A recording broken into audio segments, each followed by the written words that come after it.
ମାଲିକେ 1500 ଟଙ୍କାରେ ଜାଗା ମିଳିଯାଉଛି ପୁଣି ଭୁବନେଶ୍ୱରରେ। ତ ଆପଣ ମାନେ ଦେଖି ପାରୁଥିବେ ଇଏ ସବୁ 1500 ସ୍କ୍ୱାର ଫୁଟ 2000 ସ୍କ୍ୱାର ଫୁଟ ଭଳିଆ ଅଛି, କୋଉଟା 1600 ସ୍କ୍ୱାର ଫୁଟ ଅଛି। ତ ଆପଣ ମାନେ ଦେଖି ପାରୁଥିବେ ମାତ୍ର ସ୍କ୍ୱାର ଫୁଟ पर स्क्वायर फुट मात्र 1500 टका मिल जाଉଛି। ଚାଲନ୍ତୁ ଓନରଙ୍କ ସହିତ କଥା ହେଇକି ଆମେ ଜାଣିବା ଯେ କଣ କେମିତି ଅଛି। ଯଶୁଆପୁର ପାଖରେ ପ୍ଲଟ ଇଏ ଆଜ୍ଞା 1500 ଟଙ୍କା ସ୍କ୍ୱାର ଫୁଟ ରହିବ। ଆଜ୍ଞା ଏଗୁଡ଼ା ସବୁ ଆମେ କିଣିଥିଲୁ 4 ବର୍ଷ ତଳୁ କିଛି ପ୍ଲଟ, ତାରି ଧରି ଗୋଟେ କଲୋନି ଭଳିଆ ଅଛି। ଆଜ୍ଞା ରିସେଲ ପ୍ଲଟ ଏଗୁଡ଼ା ବାଉଣ୍ଡରୀ ହେଇଯାଇଛି ଅଲରେଡି। ଆଜ୍ଞା ଘର ବାଡ଼ି ବିଡି अंडर रे आସୁଛି येलो जोन। आर अप्रूविंग अथॉरिटी है approval authority BDA Bhubaneswar development authority.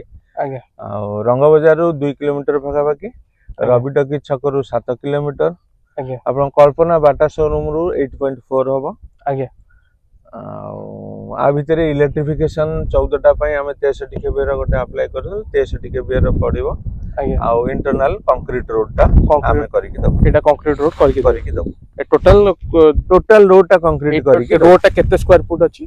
Road 22 foot 24 foot 20 foot एमती रही। आज्ञा आज्ञा मालिक मु कहि दउची 1500 टका सिना जागा मिलुची एठी, पुणी आउ वर्ष पर एटा 2500 टका मिलिबो। तो भाई एबेटू जल्दी जल्दी जागा नहीं जातु ना भाई मिलनी। तापर लोक मैंने कहे 1500 टकर जागा किनते भल होता आ 2500 टका जगह कि नब। जो मानू जागा दरकार जल्दी जल्दी कंटाक्ट कर। जय जगन्नाथ।